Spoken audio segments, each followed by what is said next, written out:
আসসালামু আলাইকুম দর্শক, আজকে আমি বানাবো চিকেন রাইস কাটলেট। আমি দুটো চিকেনের বুকের মাংস নিয়ে নিছি। এখন এটা আমি সিদ্ধ করে লবণ দিয়ে সিদ্ধ করে নিছি। আমি এখন ছড়ে নেব। আমি চিকেনগুলো হাত দিয়ে ছিঁড়ে ছিঁড়ে নিয়েছি। এখন আমি দিয়ে দিচ্ছি 1 কাপ ভাত।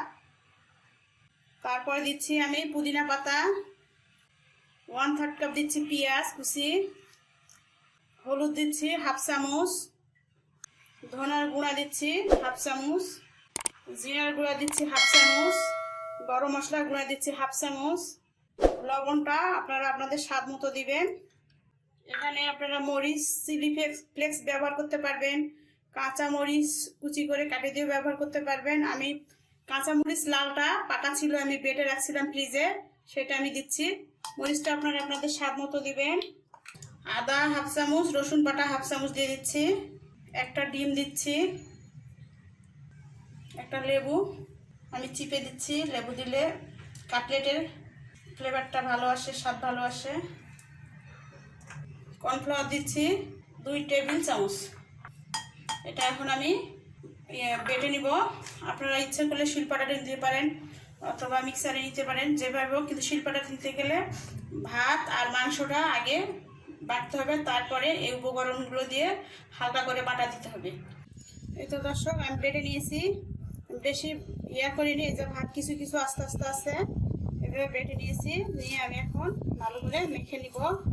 এই তো মেখে নেওয়া হয়ে গেছে। এখন আমি একটা একটা করে কাটলেটের শেপ দিই। হাতে আমি তেল মেখে নিয়ে নিছি। এখন আমি একটা করে কাটলেটের শেপ দিব। এইভাবে হাত দিয়ে চেপে চেপে দিতে হবে, যেন না ফাটল দাগ দেখা দেয়। ফাটল দাগ দেখা দিলে সেটা আঙ্গুল দিয়ে ঠিক করে দিতে হবে। তো দর্শক, আমার কাটলেট রেডি। দর্শক, আমি চুলায় একটা প্যান বসে দিয়েছি, চুলা অন করে দিব। এরপর আমি তেল দিয়ে দিব। তেল গরম হচ্ছে। দর্শক, আমি একটা ডিম কিচ্ছু দেয়নি, শুধু ফেটে নিয়েছি। ওর মধ্যে আমি কাটলেটটা দিব, দিয়ে দিচ্ছি। কাটলেটগুলো পাল্টে বাদামি কালার করে ভেজে নেব।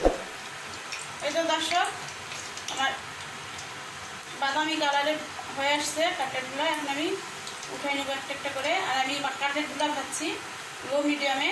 তো একটা একটা করে আমি কাটলেট উঠাই নিচ্ছি। আমি একটা কিচেন টিস্যু দিচ্ছি প্লেটের উপর, দিয়ে আমি একটা একটা করে সব উঠাই নিচ্ছি cutlet. Chicken rice cutlet ready. এটা খেতে খুবই মজা, আপনারা একবার হলে ট্রাই করবেন। আর আমার রেসিপিটা যদি আপনাদের ভালো লাগে, অবশ্যই আমার চ্যানেলটা সাবস্ক্রাইব করে আমাকে একটা লাইক দিবেন, কমেন্ট করবেন, আমার পাশে থাকবেন। আসসালামু আলাইকুম।